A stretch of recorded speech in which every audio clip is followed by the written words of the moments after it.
questions?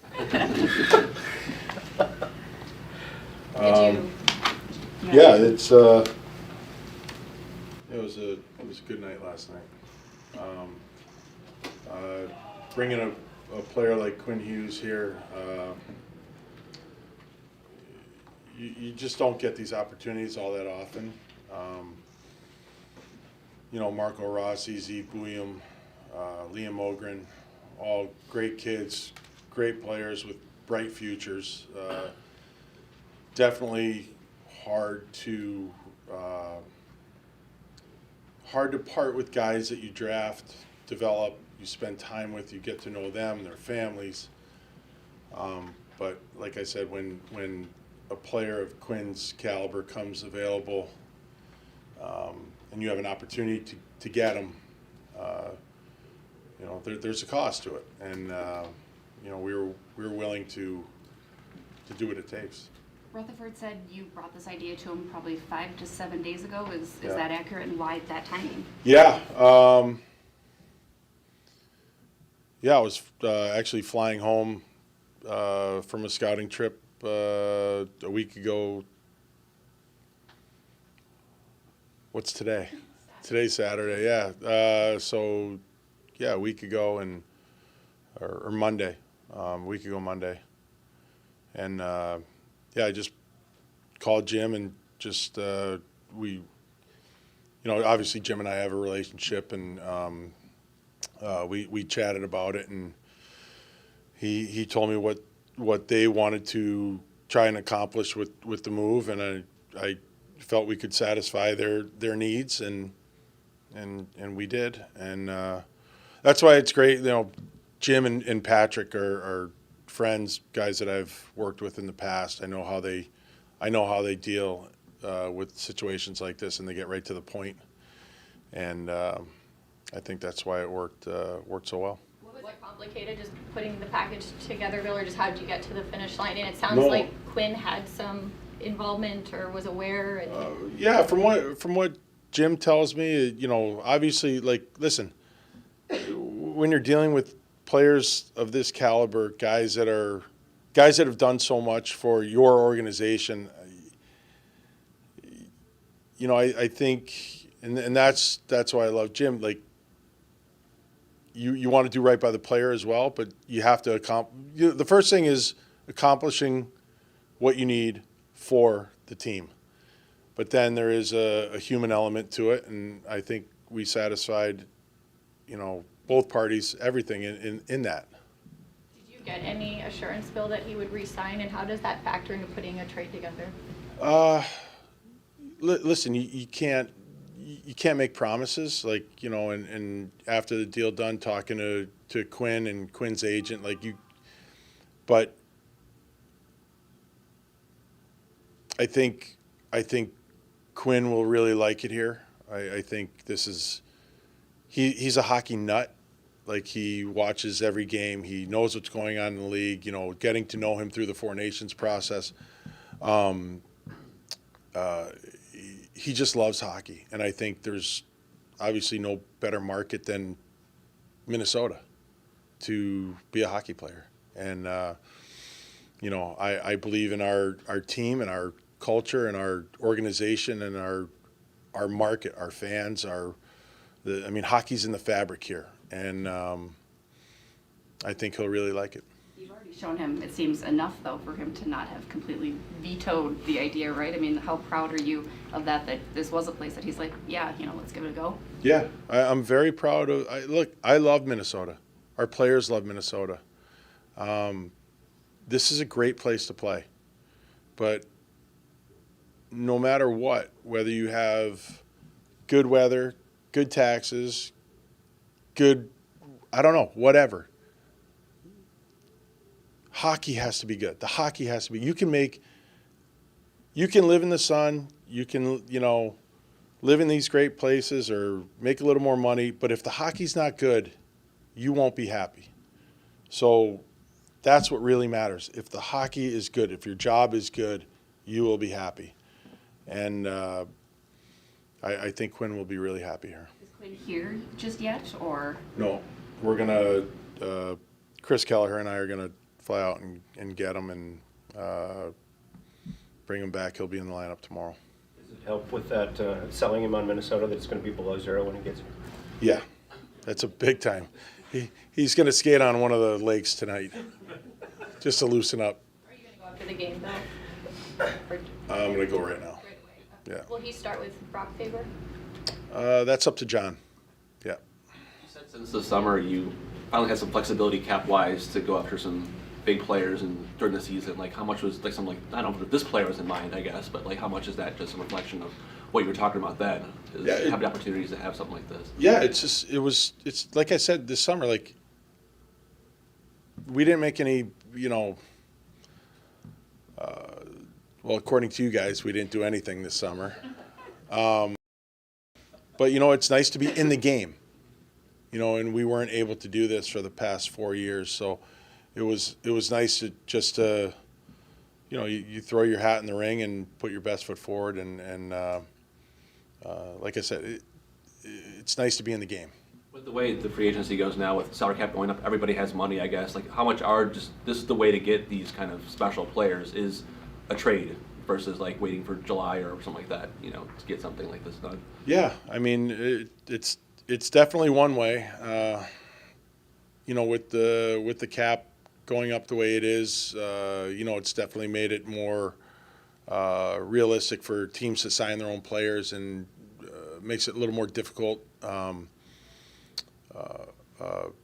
free agent wise.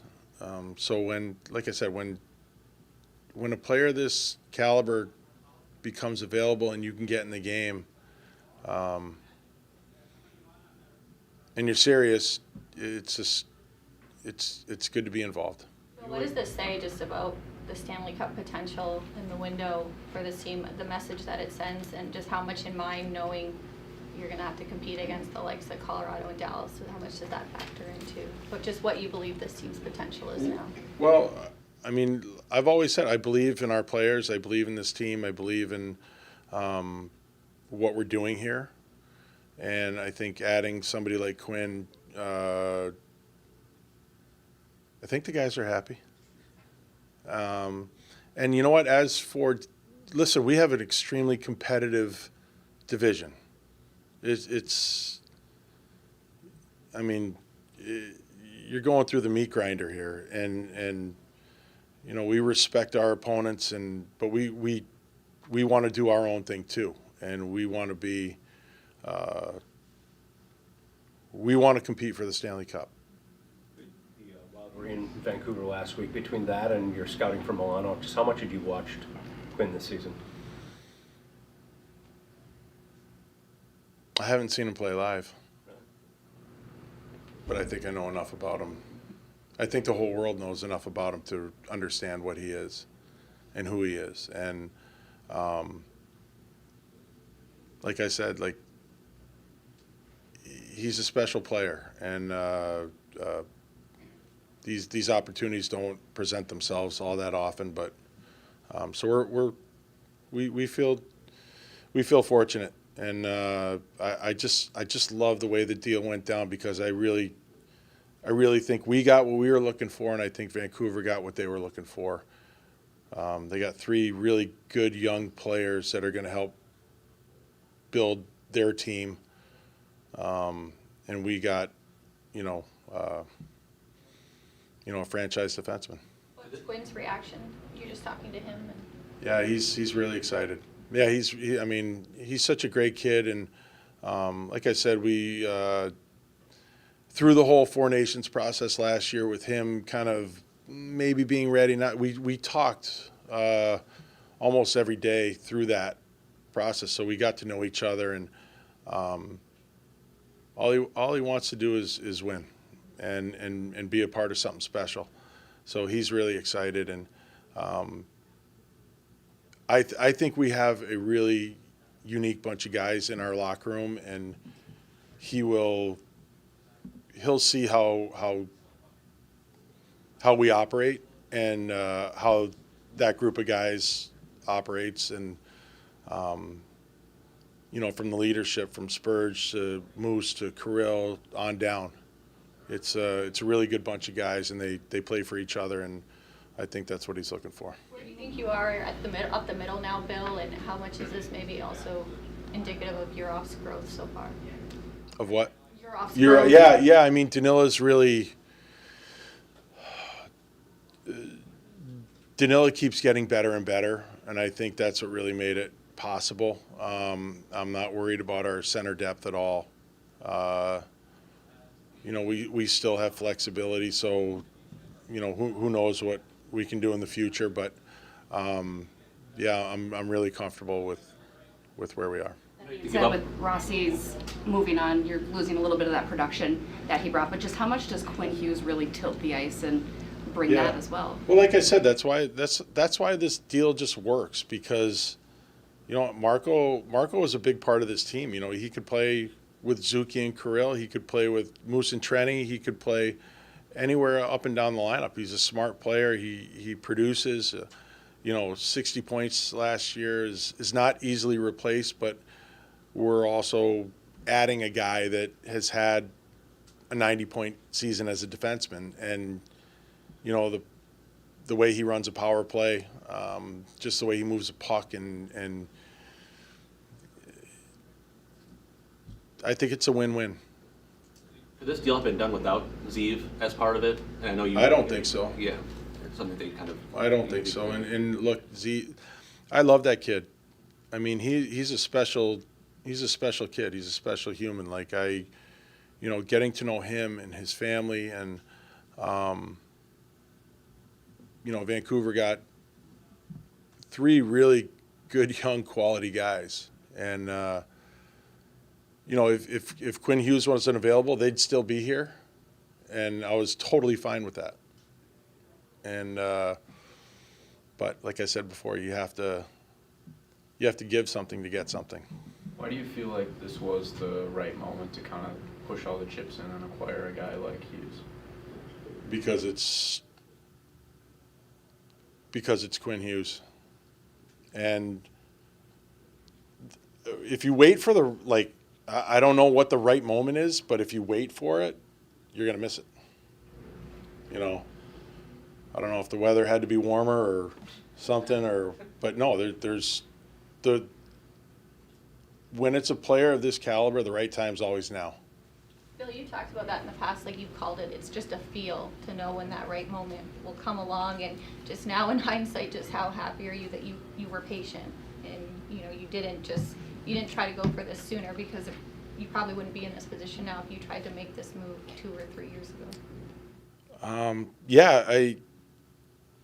Patience isn't always one of my strong suits, but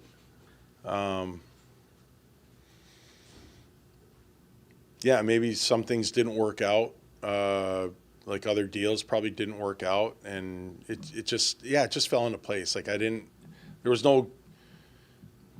have this grand plan of like, I'm going to wait 3 years and then bang, I'll do it, right before Christmas in 2025. No, it just became available. And like I said, we just wanted to be involved. Like really the last week, like even at the beginning of the season, when his future became kind of unclear, No. not even in camp No. or anything, yeah. What made you decide to give him a call that day, whether it's in the airport or wherever like that? When I was in New York, and Matt Sells called me, and he says, hey, this sounds kind of crazy, but maybe give Jim a call. And I give Matt a lot of credit with just, he pushes me, so does Chris Kelleher and Mike Murray. They push me. But Matt made the call, and he's like, this might sound nuts, but maybe make the call. And I did. So it wasn't Christmas in July, it's Christmas in December Christmas now. and Christmas. Yeah. Yeah. Yeah. Are you confident, Bill, from not maybe knowing who else was inquiring and what they could put together? Did you initially just think that you could stand out as a suitor? And feel I don't know what anybody else offered, but I know. Hey, look, with like I said, with players of this caliber, you cannot screw around. There's no. You're not going to fool anybody. I mean, Jim's been doing this for 40 years. Like, I know Patrick.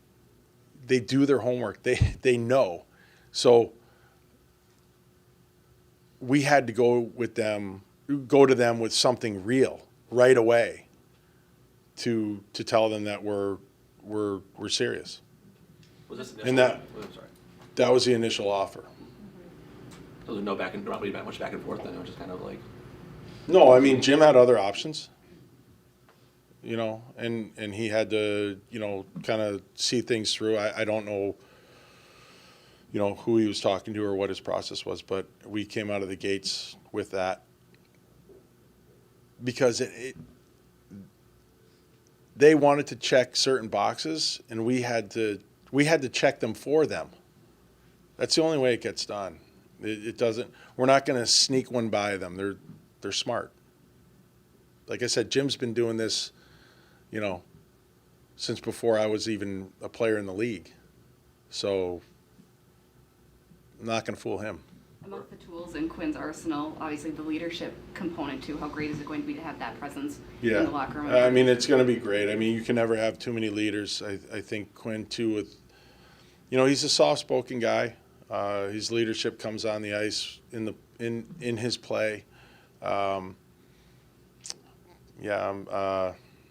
It's always nice to have another leader in your room, and you know they come in lots of different, you know, shapes, sizes, forms, you know, whatever. But he is a leader. The team is in a unique position, Bill, just with before the CBA switches in terms of what you can offer. Just how much, I guess, do you think you'll stay in touch with his camp leading up to the summer? Just how much will that be a focus? And trying to ignite those talks. Sarah, can you give me one day? One day, that's all I'm asking for. No, we'll take care of that when we have to. I mean, it's right now we're focused on playing hockey. We'll deal with the other stuff when we have to. It's just like Kirill, you know, like there's a process, and we'll go through it. And right now, we want to get Quinn here, get him comfortable, get him acclimated to his new surroundings. I don't care who you are. Your first trade's a doozy. You know, when you get to 8 teams, and then it become a little easier. Trust me. But no, the first one, no matter what, is always tough. And but again, like we bring players in here for who they are, what they are, to be themselves as a human, their personalities, their playing style. We just want Quinn to come in and be himself. He doesn't have to save the world. He's just coming here to help us be a better team. When did you agree to the deal? Was it yesterday? And like, Yeah. where were you when you get the call from Jim? Like, hey, like, let's do this, or let's... You want the honest truth? I was making meatballs for our Christmas Eve dinner, and Jim called. So I had to take my latex gloves off, so I was rolling meatballs, and he told me we have a deal, and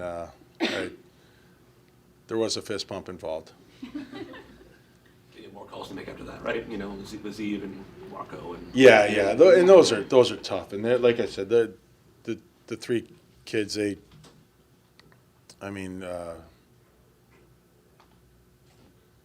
handled it like men. And they're good. They're good kids, man. I can't say enough about those kids and their character and what I think of them. And like I said, if Quinn wasn't available, they'd still be here. And I believe in them. I still do. I always will. Those will be the best, tastiest meatballs that you have now on Christmas Eve. They're going to be they're really good. They're really good. It's my wife's recipe, and like, hey, I'm just doing the grunt work. Yeah. Memorable, though. Well, like you said when Kirill signed, like, great players want to play with great players. So I'm sure Yeah. picture-wise, you're like, that could be a selling point in itself. Well, if you see Matt Boldy, you see Kirill, you see... Yeah, well, I think for Quinn, yeah, I would imagine he looked at our roster, you know, power play, like, you know, there's Kirill, there's Bolds, there's Zuki, there's Eki.